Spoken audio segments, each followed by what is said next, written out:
Hello, BookTube.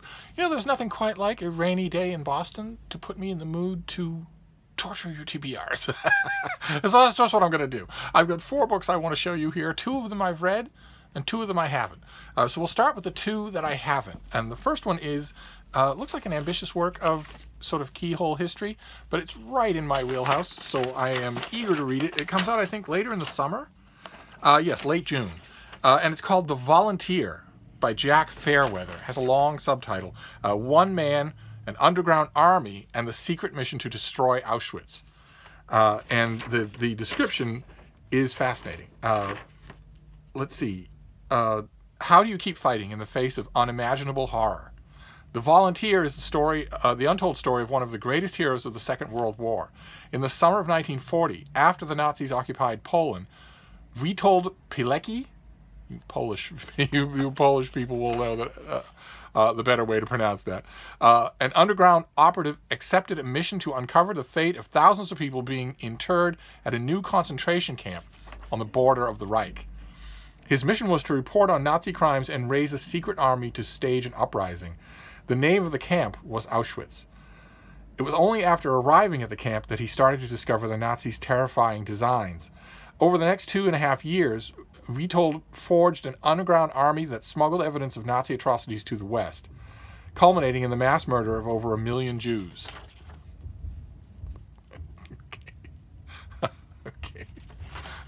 Okay. The smuggling of the information did not culminate in the massacre of over 1 million Jews, nor did the Underground Army do that. That could have been phrased better. In fact, out of historical delicacy, it really should have been phrased better.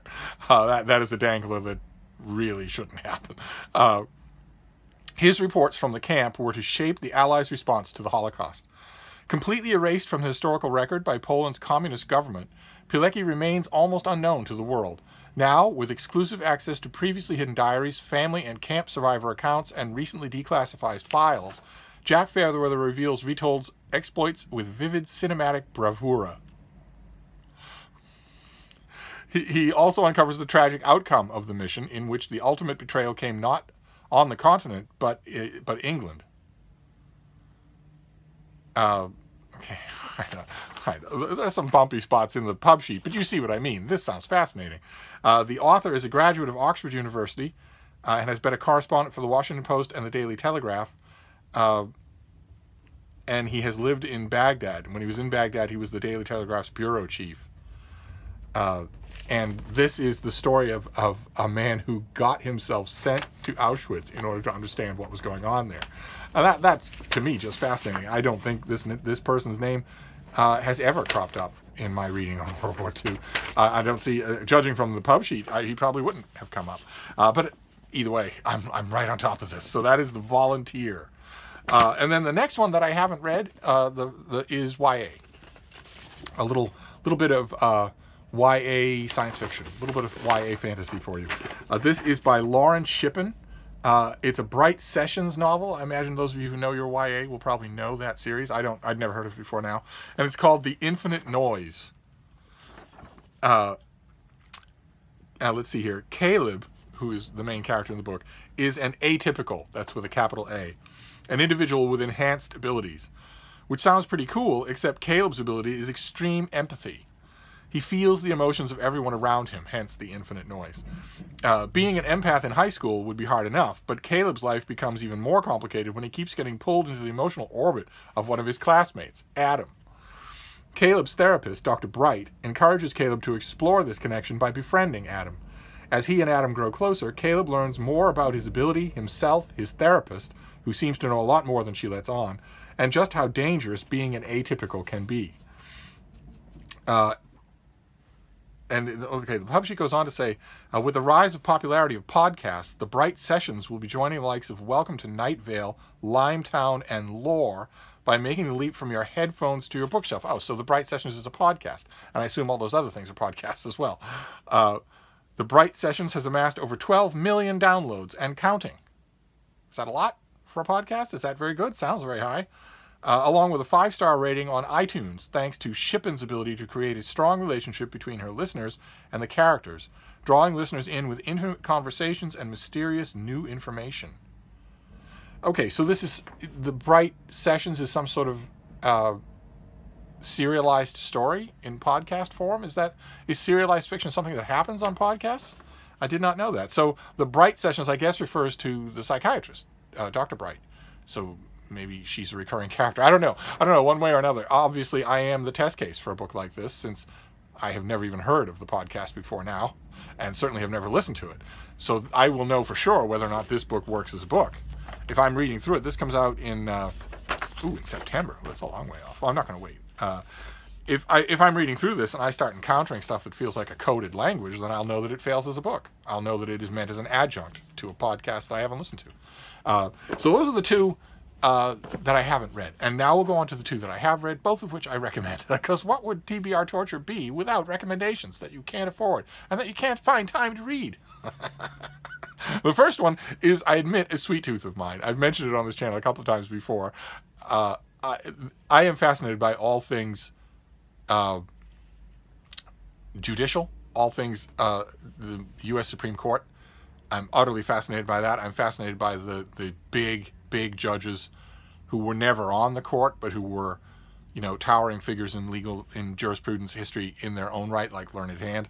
And this is the memoir of a justice on the Supreme Court. This is by Justice John Paul Stevens, and this is The Making of a Justice, Reflections on My First 94 Years.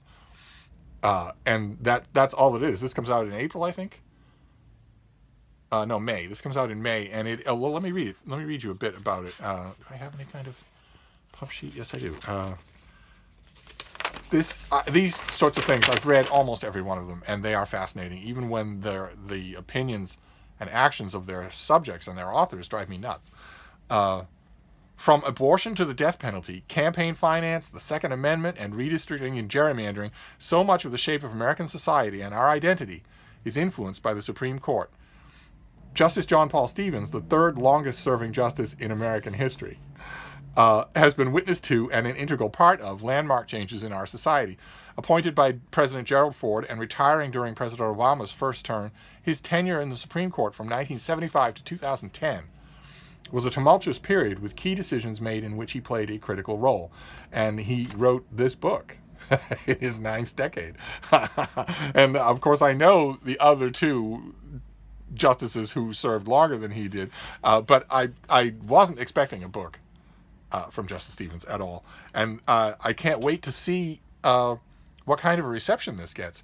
I thought it wasn't what I was expecting at all. I was expecting it to be dry and, well, to use the obvious word, judicial. I was expecting it to be boring, and it's not boring. I don't know why I would expect it, but I always do. I mean, if you're a retired Supreme Court Chief Justice, your name is already in the American history books. If you're in your 90s, then you don't have to worry about making enemies.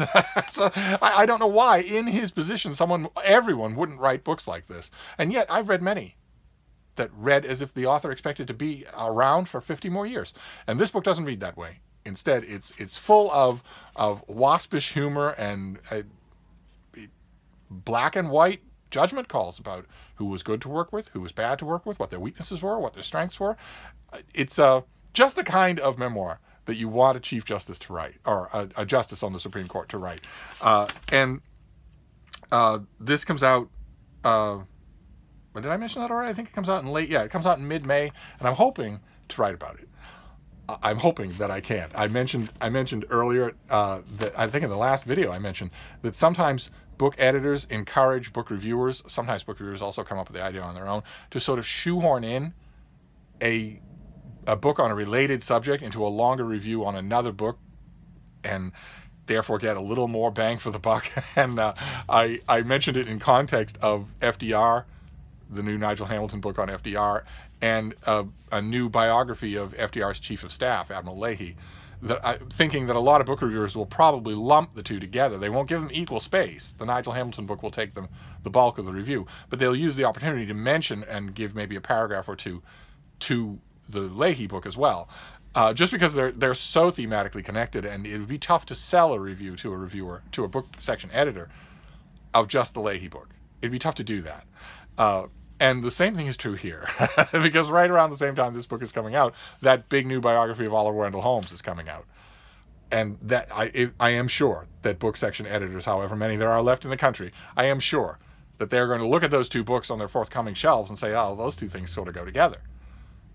And plenty of book reviewers are also going to think, well, maybe I should put those together. Maybe I should give, of course, the bulk of the attention to Oliver Wendell Holmes, but maybe Justice Stevens should get a part of that review as well. And I'm thinking I might do that. I'm thinking I might do that myself. I'm hoping anyway that I get to write about it in some form or other, because it is remarkable. It's a remarkable thing. And then the second one that I have read is a chunker. It is 900 pages long, and it is brilliant. Absolutely brilliant. I think we may have seen it before. This is by Peter Caddick Adams, who did a book called, what was it called? Snow and Steel, which was about the Battle of the Bulge, and which was one of the best books one of the best histories of the Battle of the Bulge that I have ever read. And I have read them all. And this one, the author does the exact same thing. He wrote a 900-page book on the Battle of the Bulge, which was a crucial operation during World War II. And here he does the exact same thing. He writes a 900-page book on another crucial operation in World War II. This one is called Sand and Steel instead of Snow and Steel. And it's about D-Day. It's about D-Day and the liberation of France. Now, this is an Oxford advance, so there's no finished cover. If you can make it out, it's just going to look exactly like Snow and Steel. The cover design is exactly the same. I don't know for sure if this is meant to be a series or a trilogy or something or other, but this was incredible. It was every bit as good as the previous book, and will stand, I believe, as the definitive book on the whole of this operation, not just the D-Day landing, but also the operation to liberate France. That's why it's so big, because it's not just about one day. And boy, oh boy, I mean, this author does the usual. By now, it's the usual approach to these kinds of big narrative histories, which is to shift between large-scale operational considerations and letters and diaries and whatnot from individual people on the ground in the hedgerows and whatnot, and does a really good job. That can be done poorly, and it's not. He does a fantastic job at it. So I'm going to reread this if I get the finished copy. I say if because Oxford is notoriously bad about following up with finished copies, so I will request one, but I might not get it. If I get one, I will reread it. If not, I will reread it when it comes out in a trade paperback next year. Snow and Steel did, and I was very happy to see it. And Sand and Steel will be the same way. So if you are a World War II fan, if you are a World War II fan who likes big books on, controlled operations, where the focus is very small and very detailed, don't miss this guy. This author is incredible. Don't miss this book, and don't miss the previous one. So there you go. That is a little Monday TBR Torture in the Rain. So we have Sand and Steel, a big, fantastic new book on D-Day and the whole of what followed, all the fighting in the hedgerows and the liberation of France. And then The Making of a Justice.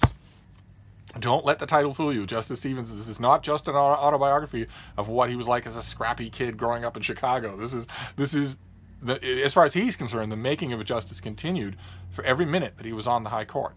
So this is not just a biography of my youth. It's a fantastic book. And boy, oh boy, the closer it gets to the present day, the more interesting it gets. Of course, Justice Stevens was in the news just comparatively recently, I think just a few months ago, in retirement for calling for a repeal of the Second Amendment. Which, if a crackpot in Central Park standing on a soapbox said that, of course would get no attention at all. But for a former Supreme Court justice to say that the amendment, instead of causing trouble, endless trouble, due to endless debates about what it means and doesn't mean, just repeal it. Just repeal it. Remove the amendment that says you have a constitutional right to carry an armed weapon. Remove it. And we'll debate what comes next afterwards. And he made headlines for that. I have a feeling that a lot of people are going to remember that kind of stance when they read this book, because his personality is all through it. Then The Volunteer, another World War II book. This one's about a man who got himself sent to Auschwitz in order to find out what was going on there and spread the word. And this is a case, I know we see it all the time on this channel, people touting recently opened archives and whatnot. This is a case where I actually believe that might be true. I think I'll probably learn a lot from this book that that legitimately wasn't known 20 years ago. And then lastly, The Infinite Noise, which is a Bright Sessions novel, I guess. It's a novel spun off from a podcast. I'm kind of torn between finding out about that podcast. That's my natural impulse when I encounter something in one of these mail halls or TBR tortures or whatever that I don't know about. My natural impulse is to go and find out about it. But in this case, I'm thinking it might be better for me to read the book first before I find out about the podcast, anything about the podcast, so that I can judge whether or not the book works on its own. I might do that before I learn too much about it, or even, God forbid, listen to an episode of the podcast. But there you go. That is Monday TBR torture. A couple of gems and a couple of things that I'm going to explore. So I will wrap this up for now, but I will be back. Thank you, BookTube.